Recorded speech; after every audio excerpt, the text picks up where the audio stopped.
ಅವರು ವೇದಿಕೆ ಮೇಲೆ ಬಂದು ಆಶೀರ್ವಾದವನ್ನು ಪಡ್ಕೋಬೇಕು.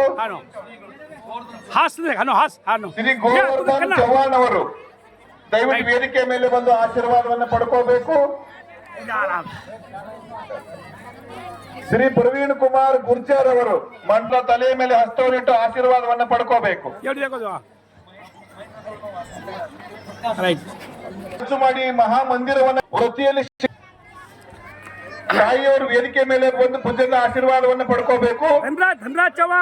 ಶ್ರೀ ಧನರಾಜ ಚವ್ಹಾಣ್ ಅವರು ಎಡಬ್ಲ್ಯೂ ಸಾಹೇಬರು ಈ ಮುಂಚೆ ಬಂದಿದ್ರು, ಅವಸರದಲ್ಲಿ ಮತ್ತೆ ಹಿಂದೆ ಹೋಗಿದ್ದಾರೆ. ಮುತ್ತೇರ ಆಶೀರ್ವಾದ ಅವರಿಗೆ ಮತ್ತೆ ವಿಶೇಷವಾಗಿ ಮಾಡ್ತಾ ಇದ್ದಾರೆ. ನಿಮ್ಮ ಚಪ್ಪಾಳೆ ಮೂಲಕ ಧನರಾಜ ಅಣ್ಣವರಿಗೆ ಪ್ರೀತಿಯ ಭಕ್ತಿಯ ಗೌರವದ ಪೂಜ್ಯರ ಆಶೀರ್ವಾದ. ಸರ್ಕಾರಿ ನೌಕರರಾದರೂ ಸಹಿತ ಎಡಬ್ಲ್ಯೂ ಆದರೂ ಸಹಿತ ತುಂಬಾ ಚಪ್ಪಾಳೆ ಮೂಲಕ ಧನ್ಯವಾದ ಹೇಳಿ.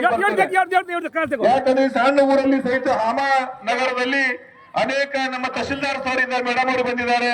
ಕಲೆ, ಸಾಹಿತ್ಯ, ಸಂಗೀತ, ಶಿಕ್ಷಣ, ಯೋಗ.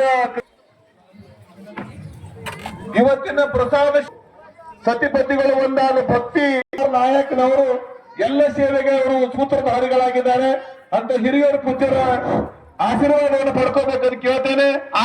ಅನ್ನದಾಸೋಹಿ ಅನ್ನದಾಸೋಹಿ ವಿನೋದ್ ರಾಠೋಡ್ ಅಶ್ವಿನಿ ಅನ್ನದಾಸೋಹಿ ಗಿರಿಮಾಜಿ ರಾಠೋಡ್ ಅವರು ಬಂದು ಇದು ಕೇವಲ ಹಾರ ಅಲ್ಲ, ಕೇವಲ ಶಾಲ್ ಅಲ್ಲ, ಇದು ಮುತ್ತೇರ ನೂಲಿನ ಆಶೀರ್ವಾದವೇ ನಿಮ್ಮ ರಕ್ಷಾ ಕವಚವಾಗಿ ಕಾಯುತ್ತೆ ಎನ್ನುವಂತ ಮಾತನ್ನು ಹೇಳಿ ಬಾಬು ಅಣ್ಣ ನಾಯಕ್